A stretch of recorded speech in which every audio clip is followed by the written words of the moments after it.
Toudana miobi hakjang kaya ching yauna Toudana ba Phumliba biomedical waste sing asi sa sing mafam ja changraklaga charaga lenbagi video footage ai ucharake state authority yauna ana lang chathagada ba thawong sing adu chemjaba tar thugai ba ju makoina dum oirabara haina lejari ba mafam asi mayam punamani hena khanaraba ana layengi lamda khwaidagi hena maming chaliba JNIMS haina khanariba mafam adumakta dani Toudana na luna nana ana layeng da khudong chana gidamta amadi Mahik matai Sandokhtana bagidamta yamna chection laigadirba ana layeng pham oiriba hospital asida karamba niti niyam chathariba hafsa masi khanjalu matamda yam akiba amadi angakpa ama habadu ori Toudana hospital mayam laikre madu manu chana hariba hospital asi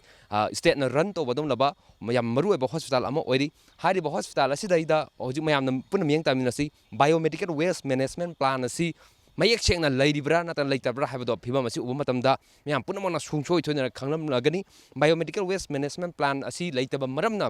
koi hariba hospital asida Toudana ana layengba mamang thakta chathakiba Toudana miobi hakjang kaya ching yauna Toudana ba Phumliba biomedical waste sing asi mafam asida puraklaga fit mari rom tamak koi cameraman chakhilaga yengje fit mari rom tamak tawraga hariba Toudana ba hakjang kaya sing haitare Patha Pumtharaba sumla mayam si mafam thadaraga masidaida phumjalaga matungda mu fit ani hum hena leibak se mathak jida khochalaga hariba chana kanglo na ma haitare niti niam ikai kai ba thoma chathabaduni mayek sin uribasi hospital ama institute ama chalaiba matamda yamna maru oiribase biomedical waste management plan aduni hambada public health protection haibani Ladiba Raja Miam Akoi Dada Chapsana Madugi protection Togadavani have Wapamado biomedical waste management plan Thami Madu Pumaju Matana Janari Brahavaja Mari Lainaba state government state authority yauna hospital city authority da acho wahangama adum thoktona leire Taiwan na Puma make saying na lebaduma ure adu anisuba thamri wapamna environmental protection have akoi bada ladiba mayam si karamba phibam mamada hadi makhogi da safety aitare Toudana Leina Laitung Pok Tanaba with a safe oinaba Pibam Mamada Asumaba management haitare masi chathagadam nebu madu mayek chathadre habagi video footage in uchar camera de haribama phamasida Manipur yamna tangla poni yawn haitare Toudana ba sa sing mafam changraklaga hariba hoi phatra ba haitare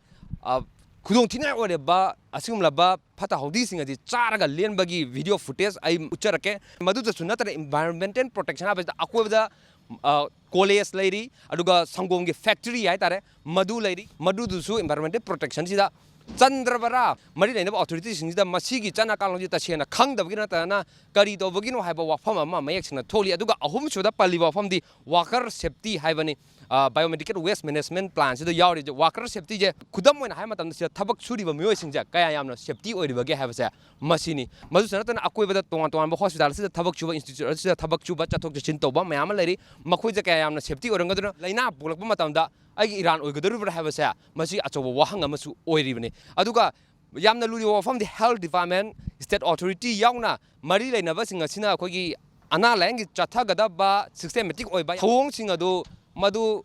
chemjaba tar thugai ba ju makoina dum oirabara habase masi miam da chauna chingna ba nungnang ba ama pokle maramaduna state na charaiba run toriba asi phawba da sigi phima amada leiba taragadi private hospital mayam leiri madan niti niyam chumna haitare chana kanun chumna chalaiba leiri aduga chalaidaba kayam su leiram moi haninga lete makhoi du kamaina fawa yengsalanggaduruna makhoi kamai toranggaduruna habase masigi khanjulu matamda akiba chauna poli maram athuba matamna chana kanun innai tare madu tahogdaba taragare masina akoibada Leina Laitung Sandokpham mia leiriba miam sida chauna akaiba pirakpa manamahanam thirakpa yauna hospital ama oibagi institute ama oibagi phajawalaba Sakta Maduda Amuba Kali Tachanba, Ikai, Popagi Yabagi, Fuma, Lakani, Governor Gimakegi Oiro, the Health Department, Atana Hariba JNIMS Institute, Asigi, Authority Gimakedi were Atumatam that Tabama Lokota Targam, films at the Makalaiva Targadi, Chunga Tunda, Koida, Kudunchata, my ama, my own, have Masigi, or Liva Filmasina, Yamna Chaptana, Mayek Natale, Duna Atumatam the Marina, Ying Changi Roga, Anoba, Yamna proper.